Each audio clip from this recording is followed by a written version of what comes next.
Баршаңызға сәлем, сіздермен қайта қауышқаныма қуаныштымын. Алдыңғы 10 айлық даму видеосында айтып өткендей, арнамда біраз уақыт видео болмады. Сол уақыт ішінде өмірімде көп өзгерістер болды. Бүгін соның бәрін аздап бөлісіп өткім келеді. Сіздермен қайта қауышу үлкен қуаныш. Яғни өмірімде өзгерістердің бірі, мен екінші рет ана атандым. Яғни ұлды болдым. Соңғы айларда, жылдарда десем де болады, өз өміріме көбірек уақыт бөлдім. Екінші баламды босанған соң сіздерге пайдалы видеоларды түсірмек болдым.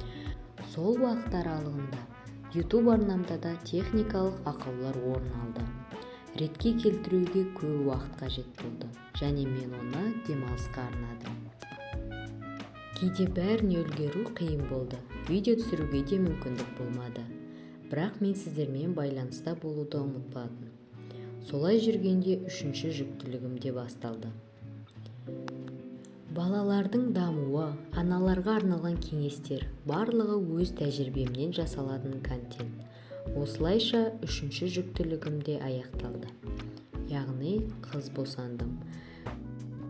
Бұл арна менің кішкентай өмір күнделігім секілді.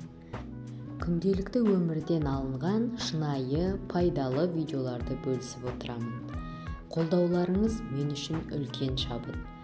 Әр пікіріңіз, әр қолдауыңыз өте қымбат.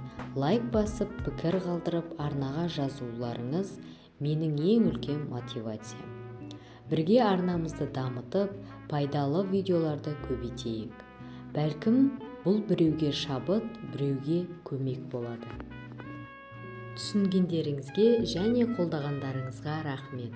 Алдағы уақытта қандай тақырыпта видео көргіңіз келеді, пікірге жазыңыз.